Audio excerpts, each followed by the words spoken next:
I'm going to ask my friend Tony Bruno this. Let's bring Tony Bruno in here now. Tony. How are you, brother?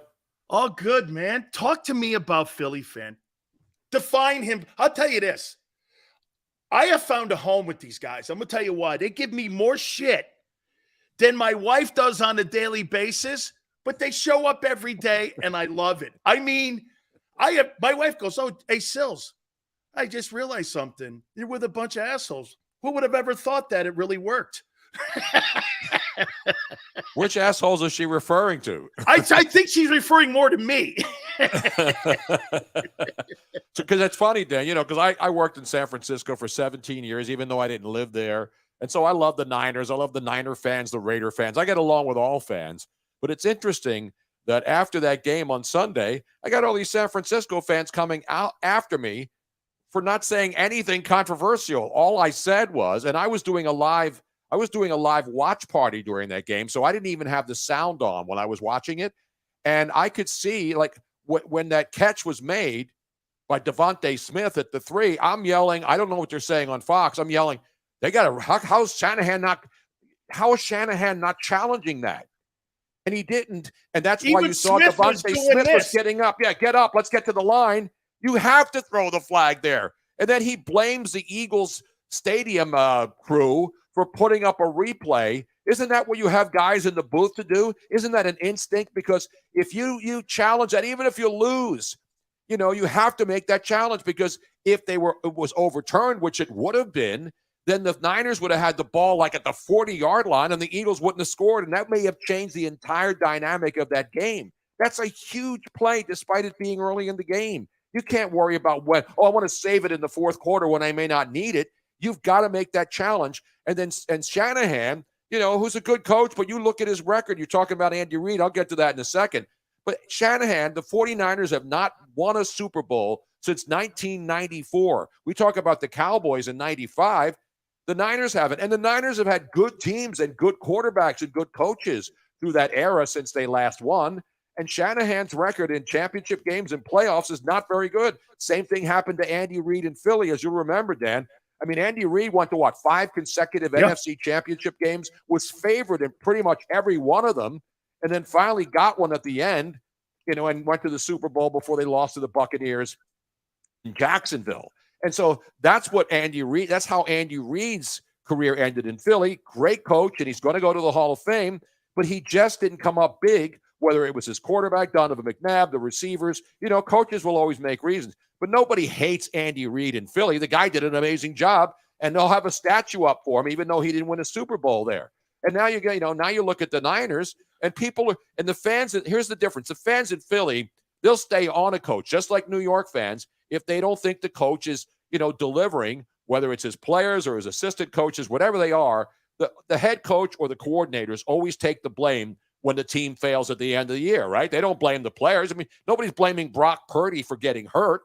They're blaming Mike Shanahan for putting Purdy in a situation where he didn't have guys that can block Hassan Reddick and the rest of the Eagles defensive line. And so Shanahan's got to take – I'm not calling for him to be fired. I'm just saying that people defending Mike Shanahan, and he's had multiple chances. He's been in a couple Super Bowls to close the door. And when you keep getting chance after chance, and the fan base, no wonder why people like playing on the West Coast, because there's no heat on coaches when their teams don't live up to expectations. Tony, how about this here? So totally right. I mean, I said this, I go, Jalen Hurts played awful in the game, but he didn't need to do anything. If you take that 30-yard pass away, they had 239 yards in total offense, the Eagles, versus that 49er defense. After Purdy goes out, there's no chance they were going to beat Philly with Josh Johnson or with Christian McCaffrey or a one-arm Purdy. There's no way. However, you're going into the half. Josh Johnson completes a 13-yard pass. You're there. You're 14-7. What does he do? Instead of taking a knee and regrouping in the locker room, putting something together and being more patient, he ends up dropping the ball on the ground with a nervous quarterback. Eagles get the ball in field position. They go down and stretch the game out more. And I'm going like this. This guy will always have 28-0 hanging over him, and his situational play calling in the halves and not challenging or not being aware of what's going on. I'll tell you, Tony, Nick Sirianni and that staff completely outcoached that football team on Sunday. Yep. I agree, and this is not coming from a Philly homer. I mean, Nick Sirianni is only in his second year. Mike Shanahan's been around forever. He's a respected coach. And again, that's what it's all about. You're right. Nick Sirianni's an aggressive coach. I mean, he went for it in his own 34, but because their offensive line and that team's confident that they can make a fourth down play. But, in the situation of Brock Purdy, who's obviously hurt early in the game, and here's the other thing, Dan, that's really mind-boggling to me.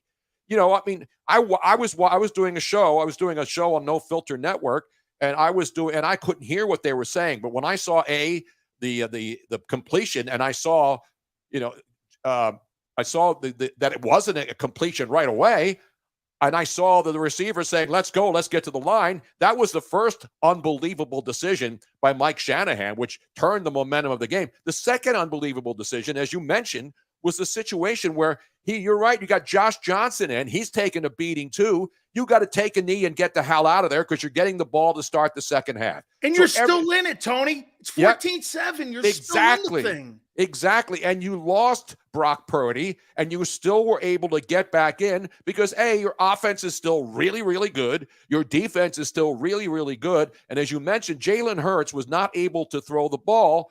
And the one time he went deep and the ball was overthrown, and the Niners DBs played great.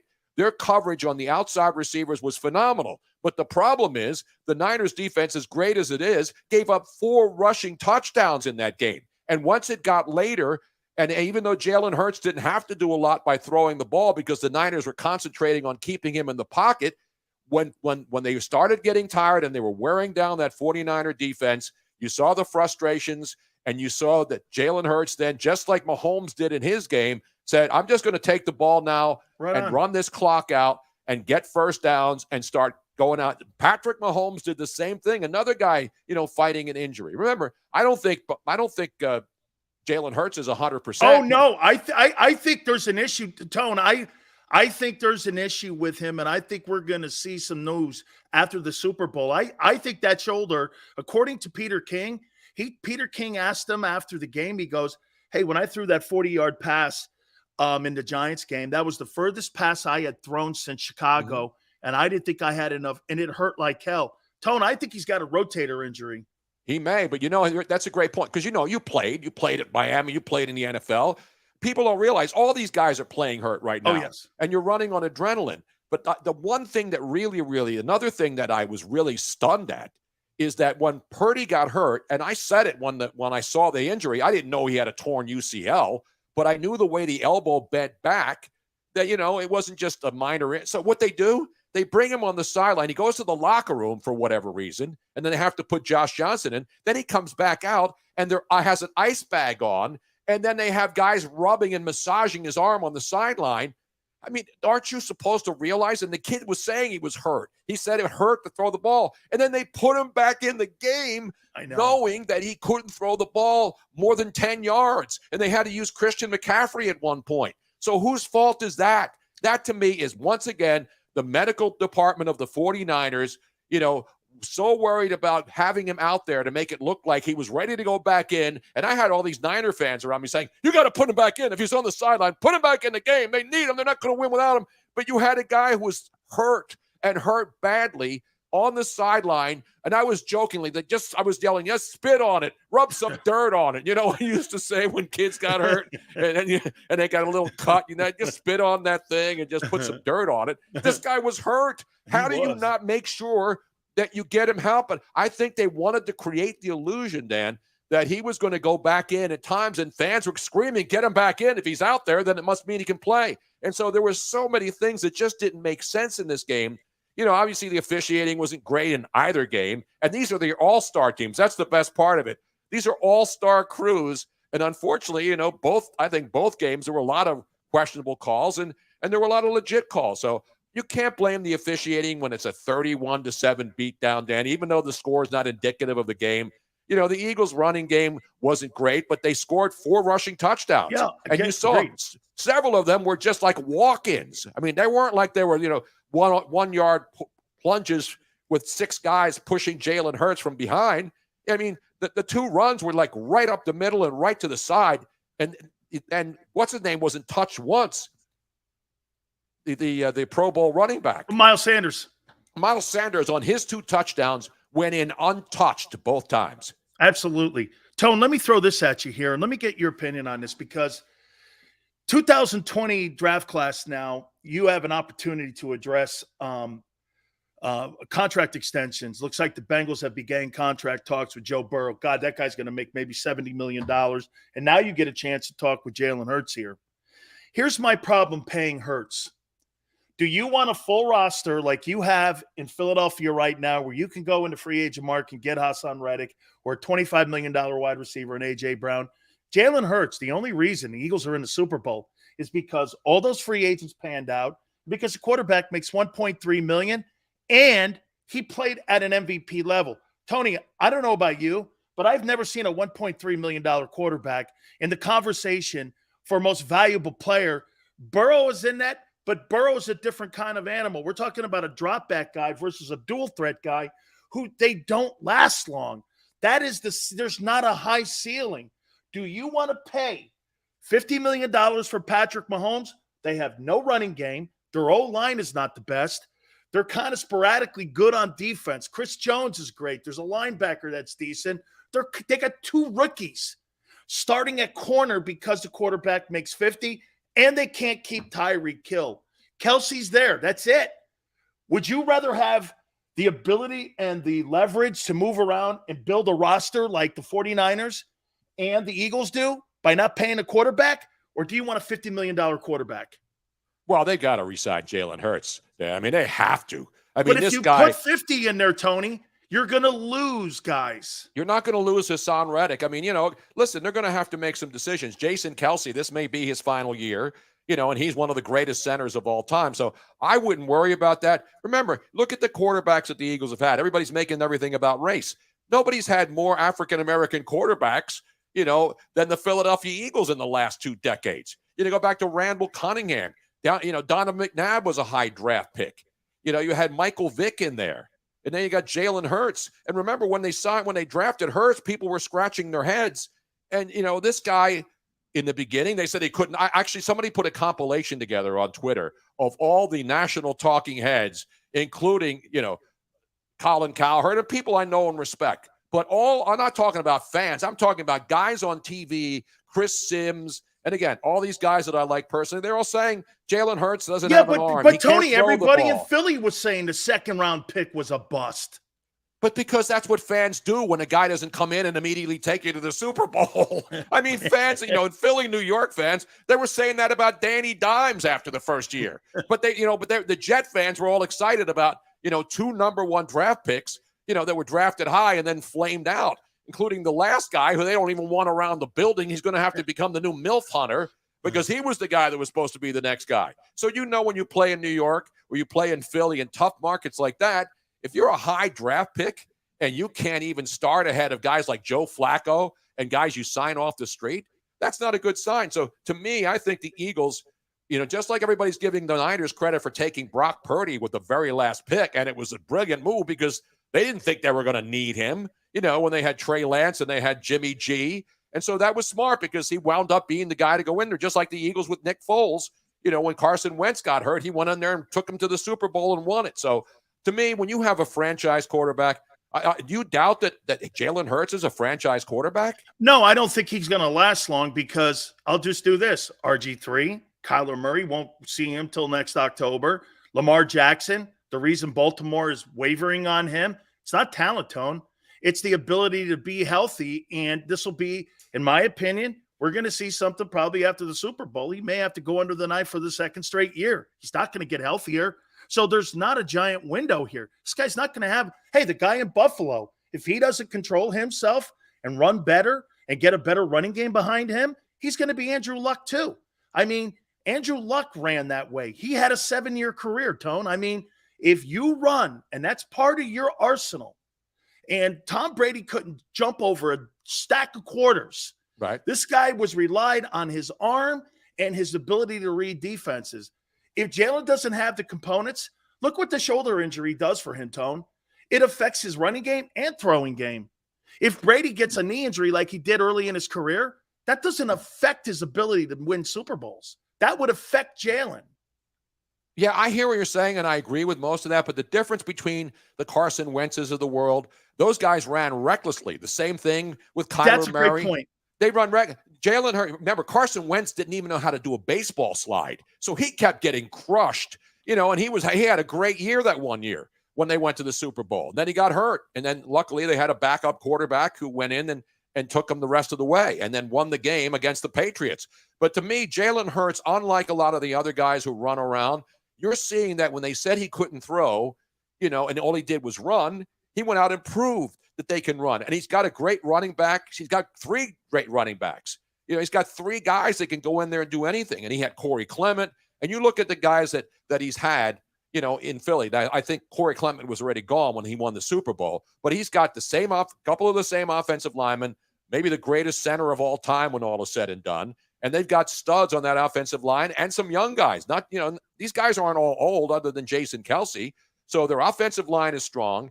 They're position players. They're skilled position players are weak. And Eagle fans were killing Howie Roseman, for some of the horrific wide receiver drafts that he had a couple of years ago. Remember Jay Jaw?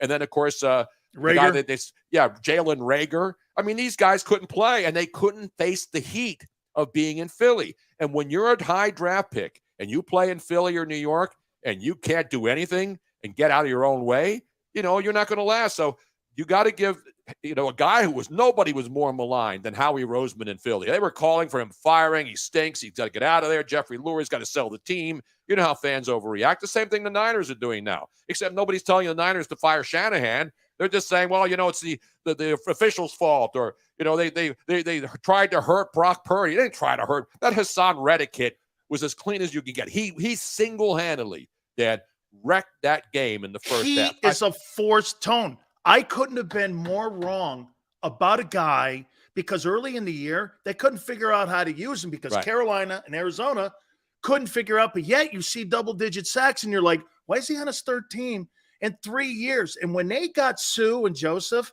and then he was able to just rush the passer, Tone, he's outplayed Micah Parsons.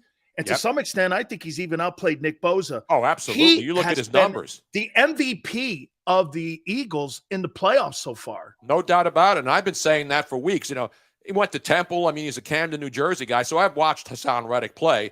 And we talk about the Christian McCaffrey deal with Carolina was a steal. And that really, to me, with all the other stuff that the Niners do great, when they got CMC, he was the catalyst. I mean, without Christian McCaffrey, they were 12-1 when they got him.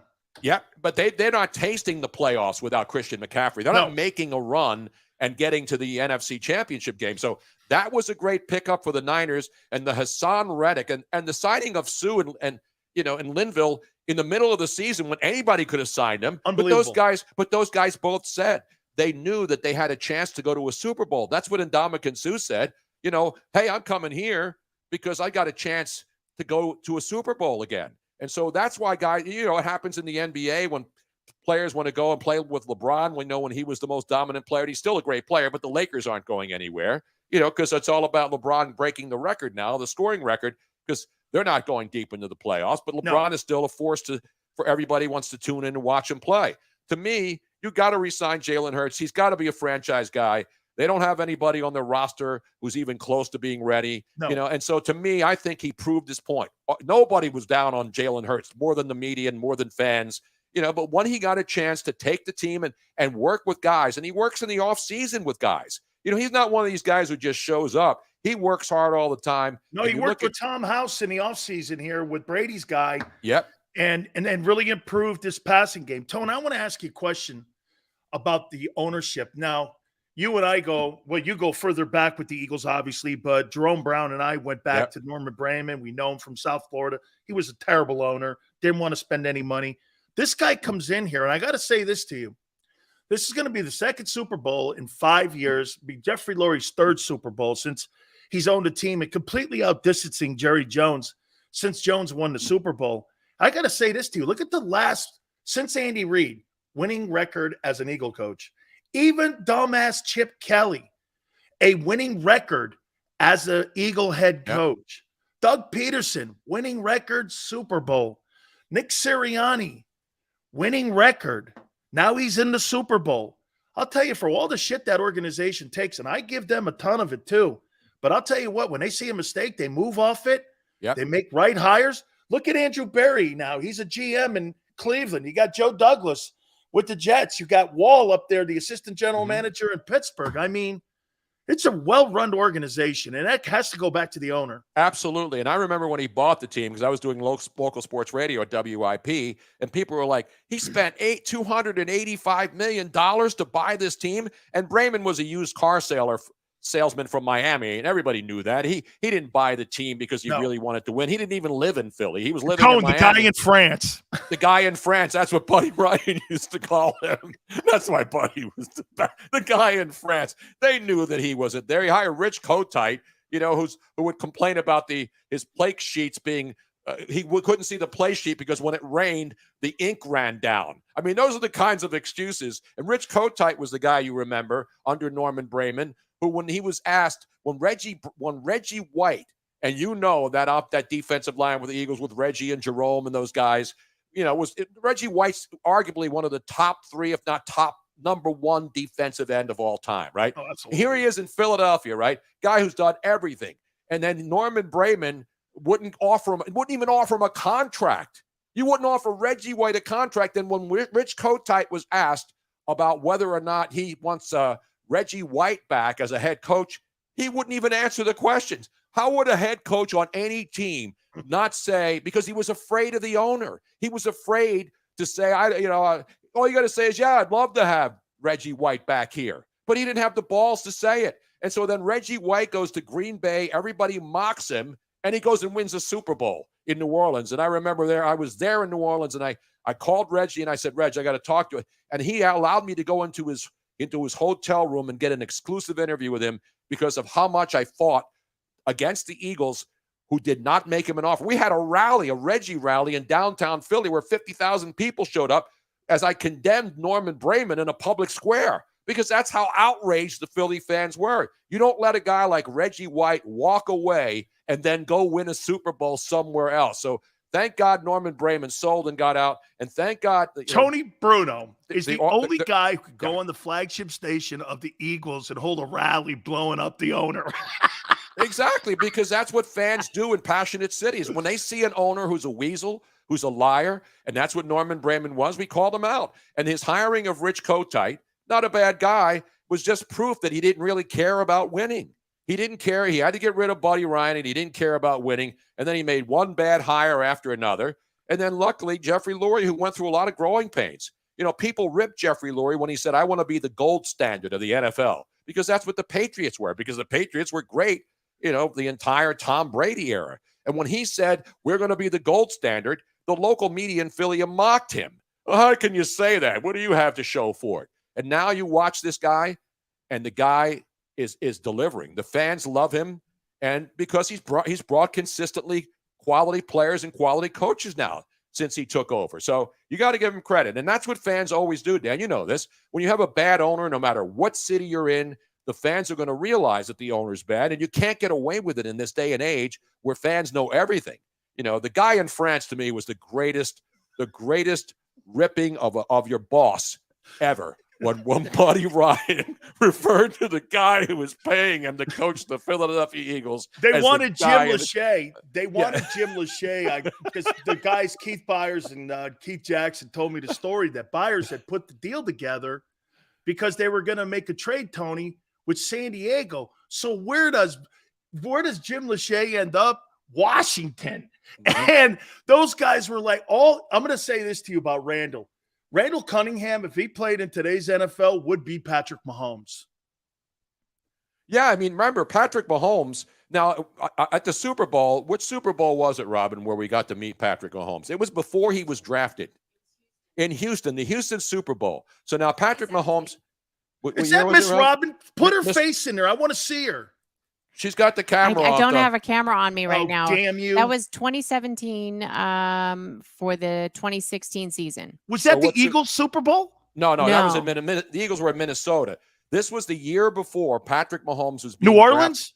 No, Yeah. it was in Houston. It was in Houston. in Oh, Houston. Houston. Okay, I was there for that. Yeah, it was Now, remember- February 2017, and he got drafted in April. Yeah, That, so was his, that Reliant, Tone? his agent was Lee Steinberg, the quarterback agent. Yep. So I remember because Lee and I go back, and he always yeah. loves coming on the show, and Lee's a great guy. And so Lee Steinberg said, "Hey, I got this kid, who I think is going to be great. I want you to have him on your show." And I said, "Absolutely." So Patrick Mahomes shows up with his mom, and I'm sitting there talking. I sat down. We talked to Patrick Mahomes for like 20 minutes. And I said immediately to Lee and everybody else, I said, I knew Mahomes' dad, pitched in the major leagues. Mets. And I said, wow, you know what? Because, these guys are all physical specimens, but he wasn't a big, bulky guy. He just had that demeanor. And I said, as soon as he was done, I said, this guy is going to step in and be a star immediately in the NFL because he had everything you want. He had the athletic ability, came from a family, grew up in locker rooms, understands the dynamic of teamwork. And I said, this kid's going to be something special. And he is. Right now, you look at the numbers, Dan. He's like number 2 all-time already in postseason touchdown passes. It's insane. He moved ahead of Joe Montana. The only guy ahead of him is Tom Brady. And the 5 top guys with touchdown passes in the postseason are all Hall of Famers. Tony, and here he is. This is the only reason that I think, along with Andy, that I think that they have a puncher's shot beating the Eagles is because of what that kid is. Absolutely. Look, you got Juju Smith-Schuster, a bunch of nobodies. You got Kelsey, no run game. Orlando Brown is overrated. They got Chris Jones on the other side. I'm like this. Where's the matchup outside of the quarterback and head coach that I see Kansas City taking out that offensive line, that front 7? They got 80 sacks, Tony. I know. 80 freaking – that's better than the 85 Bears. I mean, where's the advantage? I mean, personally, Tone, I don't see this as a close game. So you taking the Eagles right now? You here? I think almost. 31, We're not even into Super Bowl week yet, Dan. But People Tone, are still where's the complaining advantage? about the officials and about Shanahan where's and the about advantage? Brock Purdy. So where's the advantage? Where's the advantage they have? Well, you're right. There's no home field because, it's going to be played at a neutral field. Right? Listen, I love Patrick Mahomes. Where's the advantage? I don't see it. I think the Eagles, you saw what they did to that great pass rush of the 49ers with that offensive line, right? You see that the Kansas City Chiefs, as great as they are, you can move the ball on them. And so I think Jalen Hurts both guys are a little hurting. Obviously, Patrick Mahomes is a maestro.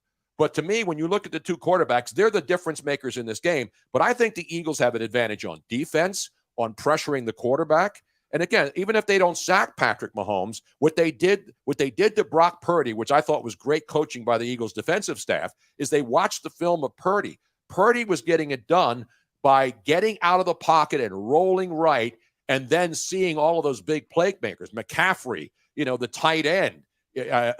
You look at the 3 main weapons, Deebo Samuel, even, Ayuk, who wasn't even a factor in this game. Was he on the field at all? But I didn't see any of those.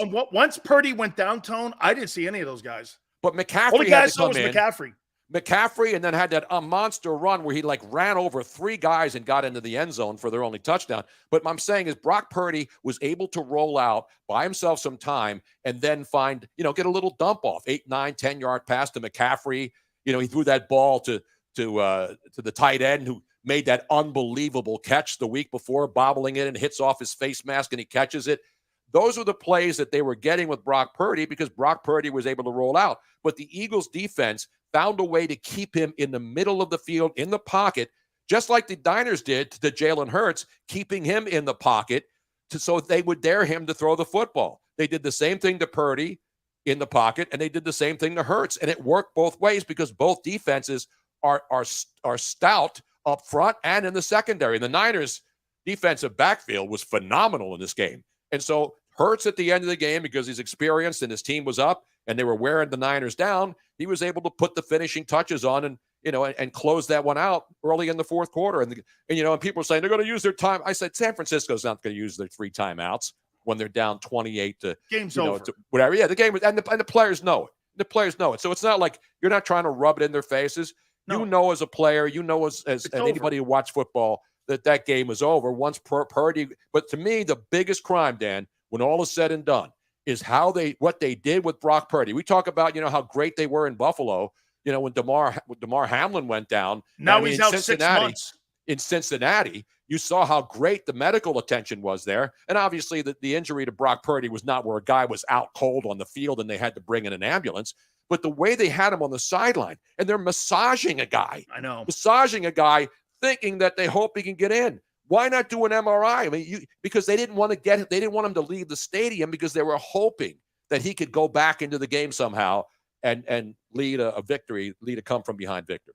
Again, like you said, you're always talking about player safety. It doesn't always have to be just about concussions. One last thing, Tone.